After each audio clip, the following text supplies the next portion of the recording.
abroad. Okay, so if you clicked on this video, you most likely have a family member, a friend, or you personally want to travel abroad and you don't know how to go about it, especially through education. I'm an international student and I went through so much. Did I just pack my bags and leave Nigeria? Of course not. There was a whole lot of laughter, tears, prayers, hard work, stress that went into this. And I am very much willing to share. I'm not a master at these things, but I know one or two tips that can help you. Let's go back to the very beginning.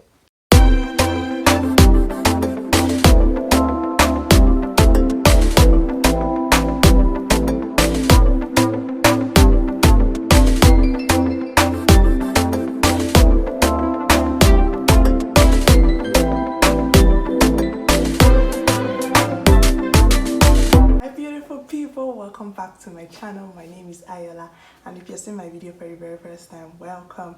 And if you're a returning subscriber, you already know you're an answer to prayers. Thank you for always coming back.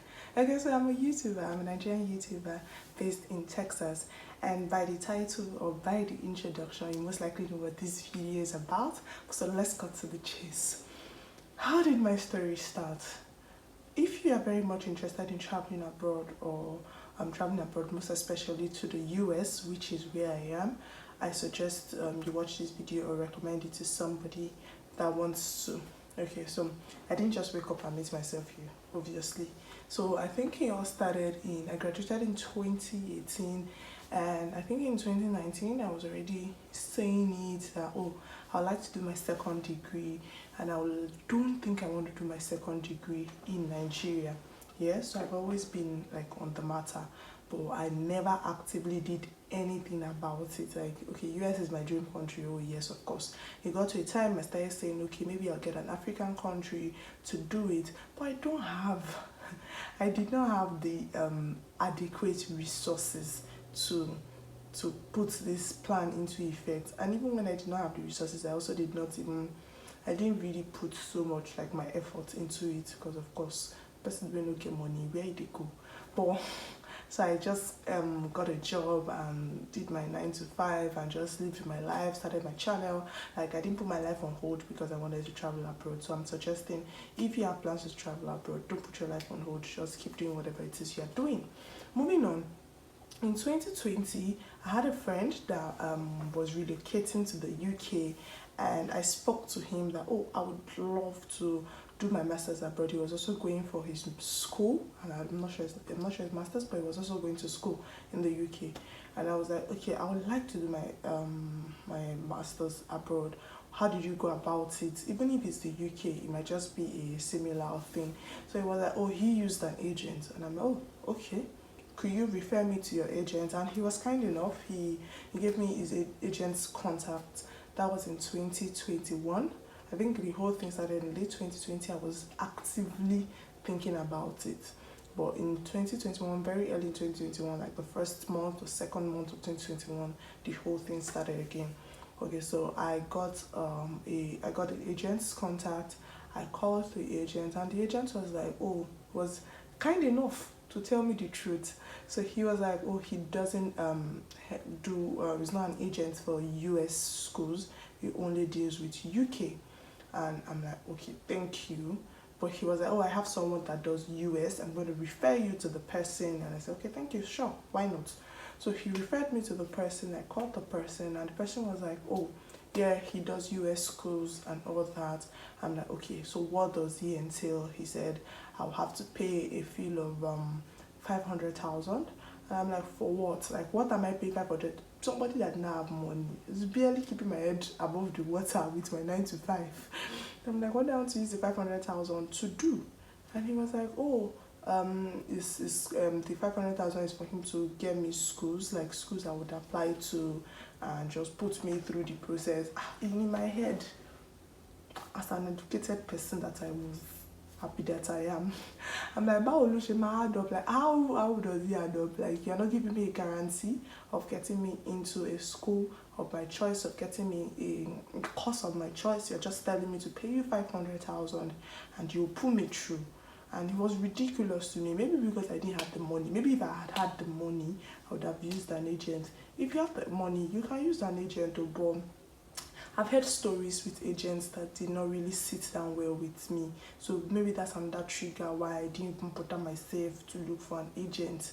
But if you have the money, please go for it. It's easy life, soft life. You probably just be talking and be finding out where your application has gotten to. But in the real sense of it, I feel like you can fill your application form by yourself.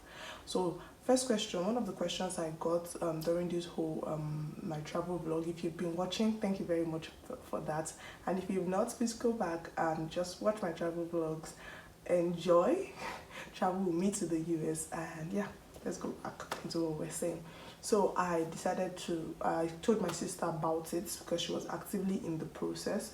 So I told her about it. Okay, this guy said 500k is going to get me schools, and he also didn't sit down well with her. She was like, okay, can we look for schools by ourselves? So second question I also got is, how did I get schools? I should make an active video on how I applied to schools. So my story is, one fateful day, so that case died since like early January. The case just totally died because, of course, who has the money? I just rested. So back to June. In June, I got a call from my sister saying, oh, I was talking to a friend of mine and I was telling him that you want to travel abroad, you wanted to go for your master's, and I told him the agents asked that you pay 500k, and he said that was ridiculous, that he came to the US with an F1 visa. He came as a student and he didn't even pay anything. He did the whole process himself. That I can definitely do the whole process myself. My God, that was the ginger I need. And that was the exact ginger that I needed at the time. So just in case you're in this process or you're thinking about it, you don't need an agent. You don't need to pay that huge sum of money. You are going to spend that huge sum of money eventually, but you don't necessarily need an agent to collect that money from you. Then you pay double for all the other expenses. So you don't have to use an agent. Google is your friend. So he suggested I go on Google, search for schools. He also was very kind to send me like names of schools. I don't know if it were schools he attended, but he sent me names of some schools, and that was the first school I started with. Like, I didn't look for any other school. The school he sent to me was the first school I applied for. Application fees are not cheap. Well, relatively, in dollar they are cheap, but in naira they are not cheap at all. So some application fee, I think the lowest application fee I've ever paid is $30, and that's about that's like more than 30k thereabout. But I have application fee as high as $75, as high as $60, yes, thereabout.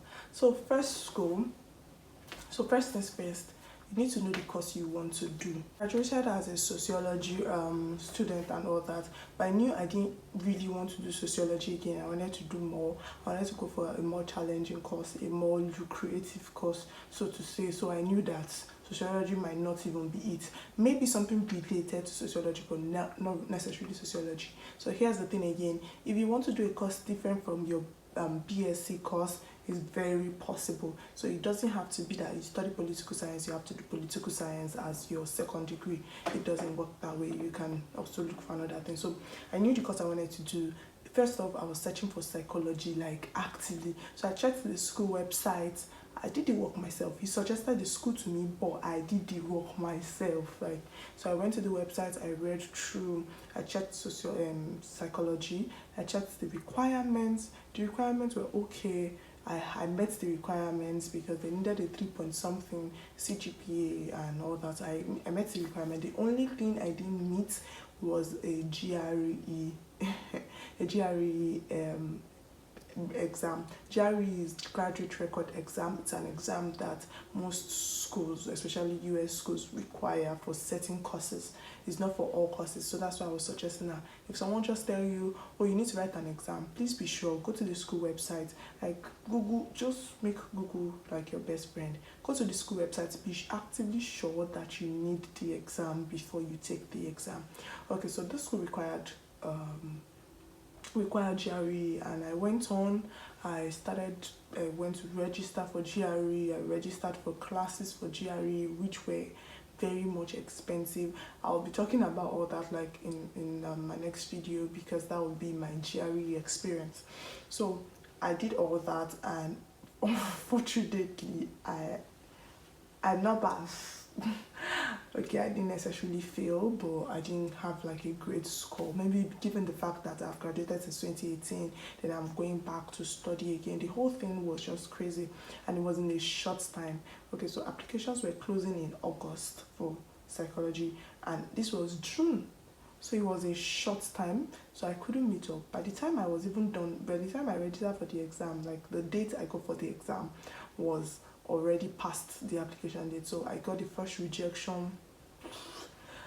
I couldn't attend the school, I couldn't get my admission. I did not get my admission because I couldn't finish my application process, and so that broke me. I was very sad. Like my sister was like, oh, you didn't actually get rejected, it was just that you didn't meet up to the timeline. And I'm like, no, I am you, they have rejected me. Anyways, that went, and fast forward, I also still calmed down. But now that I knew that it was possible to do it on my own, fire for fire. I started looking for other schools. I started checking the application process. I started making sure that okay, I make sure that okay, I meet the application process, the application deadlines. I was actively checking. So first off, I just want you to know that if you want to do this process, it is a bit expensive. Expensive in the sense that you need to get some vital documents. So let's dive into the documents you need to have handy for you to be able to start this process at all. First off, you need to have your application fee, and that is ranging between $30 depending on the school to $75-$80. Some schools are far expensive. I've seen someone said $100. That's ridiculous, but yes, there are application fees that are very expensive, so you need to work and get that money. $100 now in Nigeria should be like 70 something K by the naira rate today. So that's how expensive application fee are.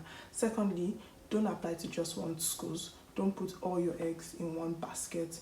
So if you're applying to for master students, you most likely would want to pick a university, not a college. So please don't apply to one schools. Check through schools that have your course. And thirdly, have your transcripts. Okay, so I went to a state school and it was a bit difficult to get my transcripts, but I got it out.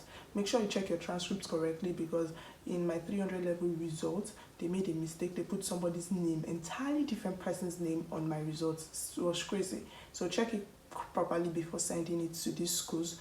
Then have your certificate. Some schools require it, but I think most schools require it, but very few schools don't require your bachelor's certificate. So please have your bachelor's certificate handy. That's form. Also your recommendation letters. Some courses require recommendation letters, some don't. So please keep a good relationship. I didn't really have such a great relationship with my lecturers. Like I don't talk to them like every day, but like I know that some people know me, so I just leveraged on that. And when I needed recommendation letter, I called them, I explained to them, and they were so nice. Like some of them were really nice. Like I can't even forget them. Like they went all out for me to send recommendation letters on my behalf. So those have major documents that like you need to have handy. Your passport, of course. Your passport is also very important, but you might not be needing it during the application process. So you can be applying and sorting out your passport at the same time. I think that's very much possible. But to write the exams, I think you need your passport if you are eventually going to write TOEFL, IELTS, or GRE. So the next thing, did I use an agent? Like I said before, I did not use an agent for the entire process. The entire application, I single-handedly did it. The only time I used somebody that was remotely like an agent was when I was looking for interview dates for the embassy. That is another crazy journey. Let's just leave that one aside. But that was the only time I involved an external party in this process. Okay, so I wrote some of the things I don't want to forget. Let me look. How long did it take to get all this together? Okay, so as I said, why am I saying okay? So as I said earlier, I started in 2020 actively thinking about it, but I didn't take any major step in 2020. So I would say give yourself 1 year. 1 year or 1 year, 6 months to get all these documents together. It can be stressful. So you don't apply and you don't now miss the deadline. It's going to break you. So please give yourself at least a year. then most likely a year, 6 months to write the exams, to follow up with your application and all that. So please give yourself at least 1 year, 6 months. I've mentioned documents I need. Okay, the exams I personally wrote. I wrote the GRE and I wrote the TOEFL, and those are the ones I wrote. Did I have an interview with school? Maybe not. I didn't have an interview, but I think I had one interview with school, and the other ones were just inquiries. Okay, so one other thing I would like to mention is that you need to be able to send emails. Like, you are going to be, your Gmail is your friend. Like, my mail is one of the first things I check in the morning, because when you are looking for something, you need to be actively involved. So that's how my story started. I did my GRE exams. I didn't meet up with the cutoff mark. I had to start all over again, which was not a nice thing. But anyways, also for the course I was going for psychology, I later realized that for you to do psychology as masters, most school require that you have done psychology in your undergrad. Most school require that you have taken some certain courses in your undergrad. So please don't overlook it. Look at the application process very well. Look at the application requirements very well to make sure you fit into the application process. Because if you fit in, your results are okay, your transcripts are okay, every other document is okay, with a lot of prayers, it's going to go well. So this is my story. I hope you found something useful. If you have any questions, please ask in the comment section below. I am very much willing to answer. What else did I miss?